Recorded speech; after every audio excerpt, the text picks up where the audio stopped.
এবাৰ ভিক্টৰ দাসৰ ভয়ানক খং উঠিছে হয় ভয়ানক মানে তামাম খং উঠিছে টকা নহয় শিক্ষাই মেইন অসমত হিন্দু মুছলমানৰ ৰাজনীতি কৰি লাভ নাই অসমত অসমীয়াগিৰি দেখাব পাৰিলেহে বৰ অসম গঢ়িব পৰা যাব এইটো খাটাং মই আগলে গালি নাপাওঁ বুলি প্ৰতিশ্ৰুতি মই দিব নোৱাৰো হয় ভিক্টৰ দাসে আৰু কি ক'লে আপোনালোকে শুনি আচৰিত হৈ যাব আজি এই ভিডিঅ'টো আপোনালোকে চাওক ভাল হোৱা নাই ভিক্টৰ দাসে কি মন্তব্য আগবঢ়ালে এই ভিডিঅ'টোত আপোনালোকে চালে গোটেই তেতিয়া কথাখিনি গম পাব কিন্তু নতুনকৈ যদি কোনোবা মোৰ চেনেলটোত পুনৰবাৰ ভিজিট কৰিছে তেতিয়াহ'লে চেনেলটোত এটা লাইক কৰিব পাৰিলে চেনেলটোত এটা ছাবস্ক্ৰাইব কৰি ল'ব তেতিয়া এনেকুৱা ধৰণৰ ভিডিঅ'বিলাক আপোনালোকে আগতীয়াকৈ চাবলৈ পাই থাকিব বেলেগ কথা অকণমান সুধিছোঁ বাজেট ইতিমধ্যে কেন্দ্ৰীয় চৰকাৰে দাখিল কৰিলে যুৱ প্ৰজন্মৰ কাৰণে কিবা আনিলে বুলি আপুনি ভাবেনে না চাওক বাজেটটো এটা হাঁহি উঠা বাজেট আমাৰ এইখন বাজেটত যদি আপোনালোকে চাবলৈ যায় এইখন বাজেটত মানে তিনিটা লেটাৰে খুব প্ৰাধান্য পাইছে এটা হৈছে টি এটা হৈছে এ আৰু এটা হৈছে এক্স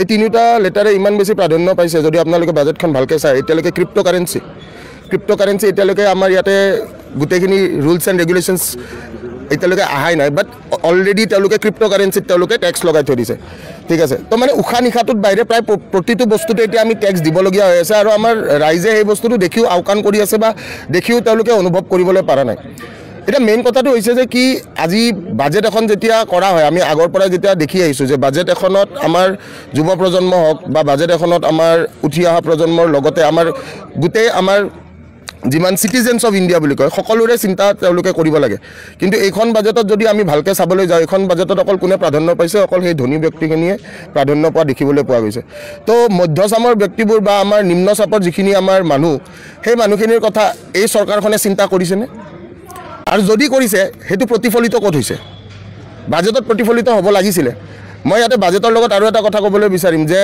যিকোনো এটা পলিটিকেল পাৰ্টিয়ে যেতিয়া ৰাইজৰ ওচৰ চাপে কাৰণ ৰাইজৰ ওচৰ তেওঁলোক চাপিবলগীয়া হয় তেওঁলোকে মেমৰেণ্ডাম এখন লৈ কিনে আহে সেই মেমৰেণ্ডাম বা সেই মেমৰেণ্ডামৰ তেওঁলোকে কিমানখিনি এতিয়ালৈকে ইমপ্লিমেণ্ট কৰিবলৈ পাৰিছে তো সেইখিনিয়ে ক'বলৈ যাম যে মই বাজেটক লৈ খুব বেছি ইমান এতিয়া এইটো কাৰণে নকওঁ কাৰণ আগন্তুক আহিবলগীয়া দিনত ৰাইজে সেইটো নিজে গম পাব যে আপোনাৰ দেশত টেটু চেপা খাব সকলোৱে নাই টেটু চেপাটো খোৱাটো খাটাং খালি সেইটো কি শ্ল' পয়জন টাইপ হৈ আছে যিহেতু মানুহে এতিয়া উপলব্ধি কৰিব পৰা নাই যেনেকৈ এতিয়া মদ ভাং বিড়ি চাদা চিগাৰেট সকলোৱে খায় যিমানখিনি মানে খোৱা মানুহ আছে সকলো বুলি নকওঁ 90% বুলি ক'ম 10% এতিয়াও বাকী আছে তেওঁলোকে জানে যে তেওঁলোক মৰিব বা তেওঁলোকৰ এটা দুৰাৰোগ্য হ'ব পাৰে ষ্টিল খাই আছে তো সেই ছেইম কথাটোৱে যে শ্ল' পয়জন টাইপ কাম কৰিব এটা মানুহ গম পোৱা নাই উপলব্ধি কৰা নাই হ'লে কিন্তু হাহাকাৰ লাগিব অসমৰ কাৰণে কিবা এটা স্পেচিয়েল থকা বুলি আপুনি ভাবেনে কেৱল নামৰূপৰ বাবে সাৰ কাৰখানাৰ বাবে অকণমান কিবা কৰিছে আনএমপ্লয়ৰ বাবেতো অসমত একোৱেই নাই আপোনাৰ দেশত কিবা এনেকুৱা পাইছে নেকি মই যিহেতুকে আনএমপ্লয়মেণ্টৰ লগত জড়িত হৈ থকা মানুহ মই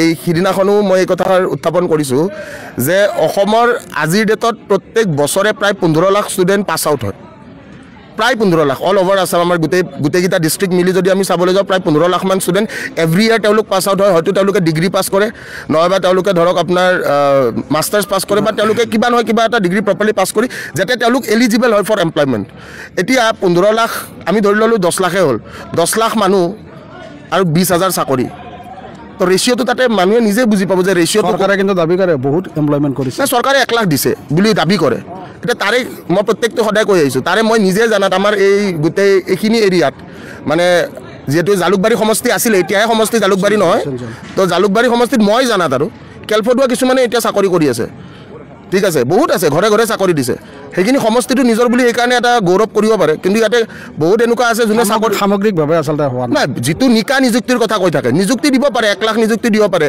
ঠিক আছে 1 লাখ নিযুক্তি আপোনাৰ টোটেল কিমান বছৰত 1 লাখ নিযুক্তি দিলে 5 বছৰত 1 লাখ নিযুক্তি দিলে বছৰত 20,000 তে বছৰত 20,000কে ধৰিব পাৰি আমি তে বছৰত যদি 20,000কে তাকো কিমানটা নিকা দিছে সেইটো এটা ডাঙৰ প্ৰশ্ন আৰু সেইটোৰ কাৰণে জেলু খাটি আহিলোঁ কাষ্টাডিও খাটি আহিলোঁ আপোনালোকে আগতেও নিউজ কৰিছে তো প্ৰকৃত সত্যই ঠিক আছে মাজতে অকণমান কথা এটা সুধিছোঁ যেতিয়াই আমাৰ ধৰক কিছুমান যুৱক লগ পাওঁ তেওঁলোকে কয় যে ভিক্টৰ দাসক লগ পালে ক'ব যে সামাজিক মাধ্যমত তেওঁ কিয় বেয়া কথা কয় বেয়া শব্দ কয় আচলতে বেয়াটো বন্ধ হ'ব নালাগে নেকি আপোনাৰ দৃষ্টিত নালাগে মই এটা কথাই কওঁ সামাজিক মাধ্যমত বেয়া শব্দ বা বেয়া ব্যৱহাৰ সেইটো মোৰ পাৰ্চনেল খুব হয়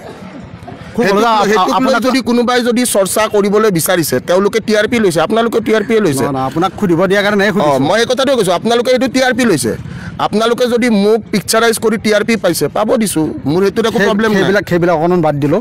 এনে সোধে যে তেখেতে ইমান ভাল কথা কয়, ইমান ভাল কথা কয়, মাজতে বেয়া কথা কৈ দিয়ে। যাৰ কাৰণে আমি শুনক, মোৰখিনি শুনক, যাৰ কাৰণে আমি গোটেই বিল ভালকৈ চাব নোৱাৰোঁ।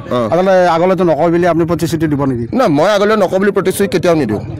এইটো কাৰণে প্ৰতিশ্ৰুতি নিদিওঁ, যেতিয়াই ধৰক দুৰ্নীতি হৈছে মই দুৰ্নীতিৰ বিৰুদ্ধে মাত মাতিছোঁ। এতিয়া গালি পাৰিব আপোনাৰো মন যায়, খালি আপোনাৰ ভয় আছে, আপুনি পাৰিব নোৱাৰে। বস্তুটো বুজি পাইছে নাই? গালি পাৰিব চবৰে মন যায়, খালি চবে পাৰিব নোৱাৰে। কথাটো বুজি পাইছে? গালিৰে সমস্যাৰ সমাধান হ'ব? গালিৰে সমস্যাৰ সমাধান হ'ব বুলি মই নাভাবোঁ, কিন্তু গালিৰে মই শান্তি পাইছোঁতো, মই নিজৰ শান্তিটো বিচাৰিছোঁ। মানসিক শান্তিটো বেছি ইম্পৰ্টেণ্ট। কাৰণ আজিৰ যুগত মানুহে যেতিয়া আপোনাক ধৰক পিকচাৰাইজ কৰি কিনে বা আপোনাক যদি এটা অবজেক্ট বনি বা মই যদি আপোনালোকৰ ভাষাত ক'ব যাওঁ এটা কণ্টেণ্ট হিচাপে যদি আজি ভিক্টৰ দাসক ল'বলৈ চেষ্টা কৰিছে, সেইটো TRPৰ কাৰণে চেষ্টা কৰিছে, বেলেগ একো চেষ্টা কৰা নাই। আৰু যিখিনি মই কৰি আছোঁ, যিখিনি আগন্তুক দিনলৈকে যিখিনি কৰি যাম, মই মাত মাতি গৈছোঁ যিখিনি দুৰ্নীতি। আৰু দুৰ্নীতি অকল মোৰ লগত হোৱা নাই, অকল ভিক্টৰ দাসৰ লগত দুৰ্নীতি হৈছে নেকি, গোটেই সমাজৰ লগত দুৰ্নীতি হৈ আছে। ক'ব সকলোৱে বিচাৰি আছে, ক'ব পৰা নাই। মনত ক্ষোভ আছে, কিন্তু ক্ষোভটো তেওঁলোকে ব্যক্ত কৰিব পৰা নাই। সেইকাৰণে মোৰ কমেণ্ট ছেকশ্যনত আপোনালোকে চাব পাৰে যে ভিক্টৰ দাসে হাজাৰ গাড়ী পাৰিও কমেণ্টত এইটোৱে থাকে যে ভিক্টৰ দাই ঠিকে কথা কৈছে। ধন্যবাদ জনাইছোঁ। কিন্তু আপুনি যিহেতু এতিয়া শুৱালকুছি হাজোৰে বাসিন্দা, এই শুৱালকুছি হাজোৰ যিখিনি যুৱক আছে, যুৱকসকলক কিবা প্ৰশিক্ষণ দিয়াৰ কিবা ব্যৱস্থা কৰিছে নেকি, বা এই যিমানসকল যুৱকে হাত চাপৰি বজাইছে তেওঁলোকে এটা ভাল পদক্ষেপ পাব বুলি আপোনাৰ মুখেৰে শুনিব বিচাৰিছে? মই সেইটোতো ডেফিনেটলি, মই এতিয়া শুৱালকুছি আৰু বা হাজো অঞ্চলৰ আজি এইফালেদি আপোনাৰ হাইৱে হৈছে, ঠিক আছে, এইটো দেখা বস্তু। হাজো একবাৰ কোৰ্টখন চাই আহিব, ভূত বাংলাৰ দৰে হৈ আছে। কথাটো বুজি পাইছেনে নাই? তো এইবিলাক দেখাক দেখি ৰমক জমক কৰি লাভ নাই। বস্তুটো এনেকুৱা ধৰণৰ, যিটো কৰিব লাগে অনেষ্টলি কৰি যাব লাগে।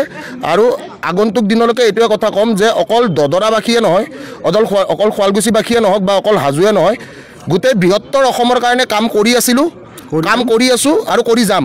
ইয়াতে মই কোনোদিন কোনো ক'ব নোৱাৰে যে ভিক্টৰ দা বোলে কি নামনি অসম বা উজনি অসম, বৃহত্তৰ অসমৰ কথা কৈছোঁ। যিটো বৃহত্তৰ অসম, আজি আমি যদি কথা পাতোঁ ধুবুৰীৰ পৰা বৰাকলৈকে, তো আমি গোটেই অসমখনক, শদিয়াৰ পৰা ধুবুৰীলৈকে আমি গোটেই অসমক একত্ৰিত কৰাটোৱে। আৰু মই এই কথাটো সদায় কওঁ যে কি আজিৰ ডেটত যদি এই যিটো পলিটিক্সে আমাক কি কৰিছে, আমাক বিভাজিত কৰিছে সাম্প্ৰদায়িক, আৰু এই সাম্প্ৰদায়িক বিষয়ত বা ৰিলিজিয়াছ ফেক্টৰত তেওঁলোকে যিটো বিভক্ত কৰি আছে। আজি বেলেগ একো নকওঁ, কেইদিনমান আগতে আপোনালোকে চাওক জৈন ধৰ্মক লৈ কিনে এটা বিতৰ্ক আৰম্ভ হৈছে। এতিয়া তাৰমানে কি, আগতে হিন্দু আছিলে, মুছলিম আছিলে, খ্ৰীষ্টিয়ান আছিলে, এতিয়া আকৌ জৈন ধৰ্মকো লৈ বিতৰ্ক আৰম্ভ কৰিছে। আল্টিমেট বস্তুটো কি, মানুহৰ ইম'শ্যনছ আৰু চেণ্টিমেণ্টক লৈ খেলি আছে। চ' মানুহে এই কথাটো বুজি পোৱা উচিত। যদি ভালকৈ আপোনালোকে চাই, আমাক সেই সত্য যুগতো কিন্তু এটা কামেই কৰিছে, হিন্দু মুছলমান কৰিয়ে কিন্তু আজি ইণ্ডিয়া পাকিস্তান কৰিছে। আৰু সেই ইণ্ডিয়া পাকিস্তানৰে কাজিয়াবোৰ লৈ কিনে এটা ইছ্যু বনাই কিনে তেওঁলোকে কি কৰি আছে, সেইটোতে বাহ লৈ আছে। তো মানুহে এই কথাটো বুজি পোৱা উচিত যে ৰিলিজিয়াছ ফেক্টৰত তেওঁলোকে বাহ লোৱাটো বাদ দিয়ক, ঠিক আছে। এই গণেশ পূজাত যেনেকৈ আহিছে সেনেকৈ ঈদতো যাব লাগে, ঈদত যেনেকৈ যায় সেনেকৈ আপোনালোকে খ্ৰীষ্টমাছতো যাব লাগে, খ্ৰীষ্টমাছত যেনেকৈ যায় সেনেকৈ আপোনালোকে সকলোবোৰ পৰ্বই আপোনালোকে ভালকৈ উদযাপন কৰিব লাগে। খালি উদযাপন কৰা জেগাবিলাক ভাল হ'ব লাগে। যেনেকৈ মই মাজতে এটা কথা কওঁতে বিতৰ্কৰ সৃষ্টি হৈছিলে, বোলে খ্ৰীষ্টমাছ আজি অসমীয়া বেছিকৈ পালাৰ কথা কোৱা নাই। মই কথাটো কৈছোঁ খ্ৰীষ্টমাছ পাতিব লাগে চাৰ্চত, খ্ৰীষ্টমাছ চিটি চেণ্টাৰত পাতিব নালাগে। চিটি চেণ্টাৰত যীশু খ্ৰীষ্টৰ জন্ম হোৱা নাইতো। ধন্যবাদ জনাইছোঁ, নিশ্চিত সময় দিয়াৰ বাবে ধন্যবাদ জনাইছোঁ। হয়, নিশ্চিতভাৱে এয়া হৈছে ভিক্টৰ দাস। সকলোৱে জানে, অসমৰ সকলো যুৱ প্ৰজন্মই আচলতে চিনি পায় ভিক্টৰ দাস। কেইবাটাও গুৰুত্বপূৰ্ণ কথা উল্লেখ কৰিছে, বাজেটক লৈ তীব্ৰ প্ৰতিক্ৰিয়া ব্যক্ত কৰিছে, সামাজিক মাধ্যমত কৰা মন্তব্যক লৈ তীব্ৰ প্ৰতিক্ৰিয়া ব্যক্ত কৰিছে, বৰ অসম গঢ়াৰ কথা তেওঁ আচলতে মুখেৰে উল্লেখ কৰিছে। নিশ্চিতভাৱে ভিক্টৰ দাসৰ এই যি প্ৰতিক্ৰিয়া দাদা আৰু এটা কথা ক'বলৈ বিচাৰিম, বৰ অসম গঢ়াৰ যিটো মোৰ সপোন, এই বৰ অসম গঢ়া সপোনটো কোনো পলিটিক্স কৰি কিনে বৰ অসম নহয়। মোৰ যুদ্ধখন হৈছে কলমৰ যুদ্ধ। আৰু এইটো মই সদায় কৈছোঁ যে আজি আগন্তুক উঠি অহা প্ৰজন্মক এটাই কথা ক'ম যে education is the most powerful thing that you have in your life. যদি আপোনাৰ তাত শিক্ষা দীক্ষা আৰু যদি আপোনাৰ প্ৰপাৰ নলেজ থাকে, আপুনি যিকোনো এজন মানুহক প্ৰপাৰলি যদি বুজি পায়, অকল আপুনি পঢ়া শুনা কৰা মানুহকেইটাহে বুজি পাব। আজিৰ ডেটত যদি আমাৰ দুখীয়া নিম্ন চাপৰ ইলিটাৰেট মানুহখিনিক ভোট বেংক হিচাপে ল'ব পাৰিছে, অনলি বিকজ সেই প্ৰকৃত সত্যখিনি তেওঁলোকে ষ্টাডি কৰা নাই। আৰু মই এই কথাটোৱে কৈছোঁ, মোৰ যুদ্ধ অকলশৰীয়া, আৰু লগতে মোৰ ভিক্টৰ সেনাৰ আমি যিটো যুদ্ধ, এই যুদ্ধটোৱে হৈছে কলমৰ যুদ্ধ। আমি টকা পইচাৰ পাৱাৰ নহয়, ভয়ৰ পাৱাৰ নহয়, আমি শিক্ষা দীক্ষাৰ পাৱাৰেদি আমি একচুৱেলি আগুৱাই যাম। আৰু বৰ অসম গঢ়াটো 100% চিয়'ৰ। সি আজিৰ ডেটত মানুহে বুজি নাপাব পাৰে, আজিৰ পৰা 10 বছৰ পিছত হ'লেও মানুহে বুজিব। কাৰণ আমাৰ অসমত এটা বস্তু মই দেখিছোঁ যে মানুহে যেতিয়া মানুহজন নোহোৱা হৈ যায়, তেতিয়াহে মানুহজনৰ ভেলুটো তেওঁলোকে বুজি পায়। তাৰ আগতে মানুহজনৰ ভেলু তেওঁলোকে কেতিয়াও বুজি নাপায়। ৰিচেণ্টলি বহু কণ্ট্ৰভাৰ্চি হৈ গৈছে, আৰু এই কণ্ট্ৰভাৰ্চিবোৰ আমি এই কথাটো শিকিব পাৰোঁ যে অসমত অসমীয়াই অসমীয়াক মাৰি আছে, বেলেগে মাৰা নাই। আৰু যদি অসমত যদি আজি বহিৰাজ্যৰ মানুহে আহি দপদপনি দিছে, তাতে কিন্তু হাত আমাৰ অসমীয়াৰে আছে। যদি আজি প্ৰত্যেকটো ৰাস্তাৰ কণ্টেক্ট যদি আজি বেলেগে ল'বলৈ পাৰিছে, সেইটোত কিন্তু আমাৰ অসমীয়াই অনুমতি নিদিলে কোনে সেই ৰাস্তাৰ কণ্টেক্ট ল'ব নোৱাৰে, কোনে সেই অভাৰব্ৰিজ বনাব নোৱাৰে, কোনে সেই গোটেইখিনি কাম কৰিব নোৱাৰে, যদি অসমীয়াই তাক চল নিদিলে হয়। ধন্যবাদ।